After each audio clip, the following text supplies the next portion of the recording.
Fala pessoal, beleza? Vamos aqui continuar com a nossa dica para o concurso da Sejus, nossa série de dicas pré-edital em relação ao concurso da Sejus, tá? Hoje a dica é relacionada à lei de tortura.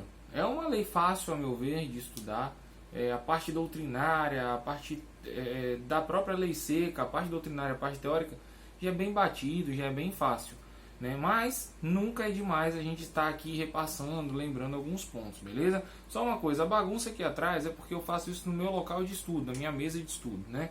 Eu tenho aqui um quarto um escritório dentro da minha casa para estudar e também para trabalhar, peticionar, na advocacia e tudo, né?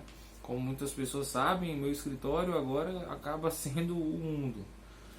Enfim, vamos lá. A dica hoje é relacionada ao artigo 1º, inciso 1 da Lei 9455, que é a lei de tortura, beleza? O que quer dizer esse artigo? Tá? Esse artigo ele fala assim, eu vou ler ele para você para a gente interpretar rapidinho. Constitui crime de tortura, inciso 1. Constranger alguém com emprego de violência ou grave ameaça, causando-lhe sofrimento físico ou mental. Então, constitui tortura o quê? Constranger alguém, isso que é importante. Tortura apenas você bater em alguém para poder obter uma informação? Calma, vai depender disso aqui. De alguém com emprego de violência ou grave ameaça. Só que precisa causar sofrimento físico ou mental. Se não teve sofrimento físico ou mental, pode ser uma lesão, pode ser alguma outra coisa. Mas não seria tortura. Então tem que causar na pessoa, tá? Tem que causar na pessoa sofrimento físico ou mental. E ainda tem que ser emprego de violência ou grave ameaça. Ou seja, não precisa só de dar tapa na cara e dar porrada. Pode ameaçar, falar que se não falar vai matar, se não falar vai matar a família, enfim, um monte de coisa aí que a gente aprofunda lá no nosso curso completo, tá? E aí? Esse inciso 1 é só isso? Não. Tem a finalidade específica. Qual é? Constranger alguém mediante grave ameaça ou violência, causando nessa pessoa sofrimento físico ou mental. Para quê? Aí nós vamos a 3 situações. Uma, para obter dela, né, informação, declaração ou confissão, né, tanto da vítima da tortura quanto de uma terceira pessoa. Depois, nós também temos a linha B, que causa sofrimento físico ou mental na pessoa, né, mediante violência ou grave ameaça, para provocar uma ação ou omissão de natureza criminosa, ou seja, tortura alguém para poder fazer com que ela cometa um crime, tá? E essa tortura tem que ser como? Precisa de bater nela apenas? Não. Lembra do caput aqui, do inciso 1? Mediante grave ameaça ou violência. E o sofrimento pode ser tanto físico ou mental, ou seja, uma coação sem uma coação moral, que não vai ter essa inserção física aí, já é suficiente para poder concorrer, né, para poder configurar a tortura, beleza? Então presta atenção nisso.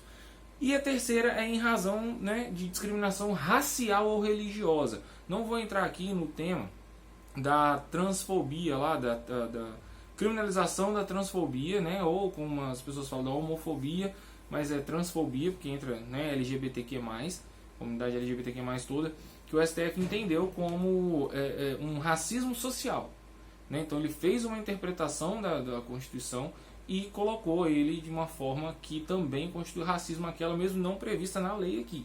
Então esse aí é um outro tema que mais pra frente vocês vão ver que eu vou trazer, mas eu vou trazer de uma outra forma com um projeto bem legal que eu estou bolando aí, tá? Principalmente o pessoal que gosta de tomar cerveja aí.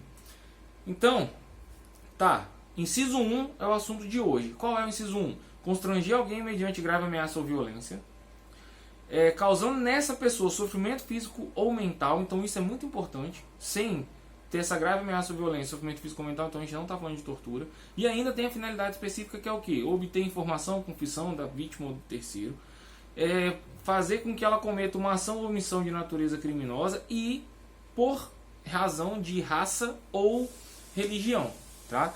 A pena, nesse caso aqui, é de 2 a 8 anos, beleza? Não guarda a pena. O que tem mais aqui importante para falar? Esses crimes do inciso 1 são chamados de crimes formais. Ou seja, não preciso, quando a gente analisa a questão da consumação do crime, né, a gente vê lá o iter crimes, que é um outro assunto, a gente chega até o resultado.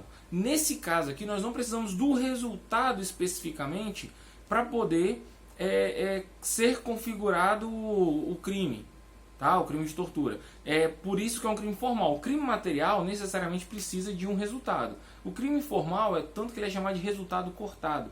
Ou seja, não necessariamente a gente precisa de um crime, de um resultado. O resultado, neste caso, ele é chamado de mero exaurimento, tá? Aí, olha só. Além de ser formal, aí cabe uma pergunta.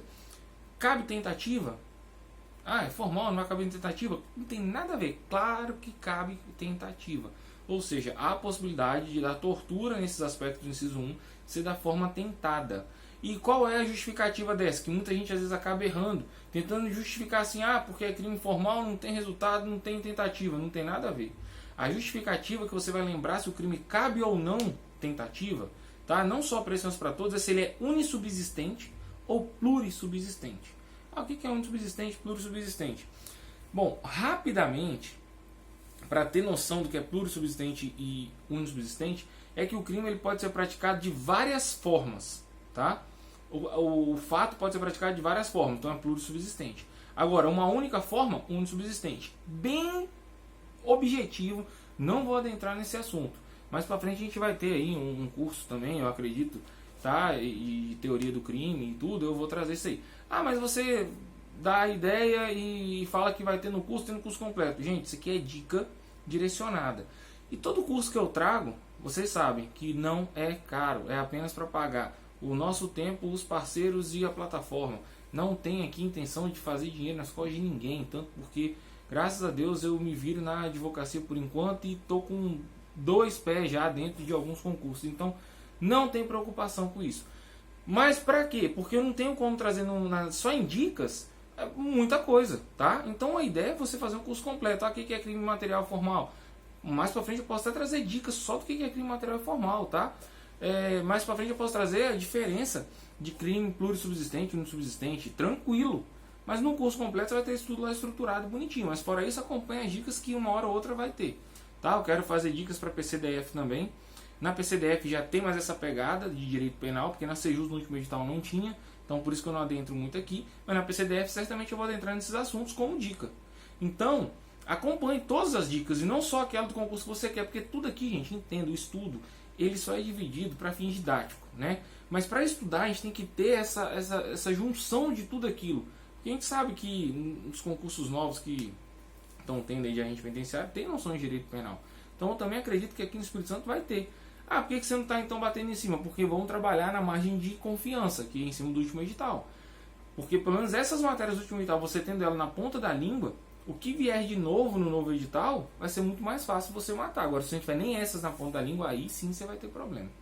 Então, beleza? Esse daqui, só para finalizar, né?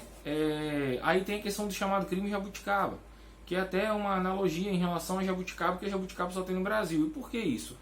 Porque no mundo todo, os crimes de tortura seriam considerados crimes em que só agentes públicos poderiam cometer, né? Que a gente tem chamado crime próprio e crime comum. Aí seria, no caso, no mundo todo, crime próprio. Por que próprio? Porque apenas os agentes públicos cometeriam, que eles estavam investindo na função do Estado. No Brasil, não. Então, isso que eu falei para vocês aqui agora, a questão de eu torturar alguém para obter confissão, torturar alguém em razão da raça e da religião, ou para cometer crime ou não, isso aí pode ser tanto cometido por agente público quanto por nós comuns que não somos agente público investindo na função do Estado.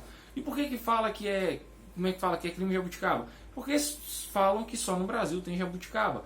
E só no Brasil tem um crime de tortura, uma lei de tortura, em que é crime comum e não crime próprio, porque no resto do mundo é crime próprio, no Brasil é crime comum, todo mundo pode cometer.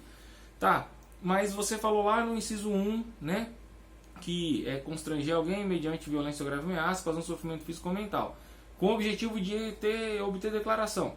Mas então isso daí geralmente vai se aplicar mais a, por exemplo, policial e tudo. Sim, isso se aplica mais a eles. Mas é apenas a eles? Não.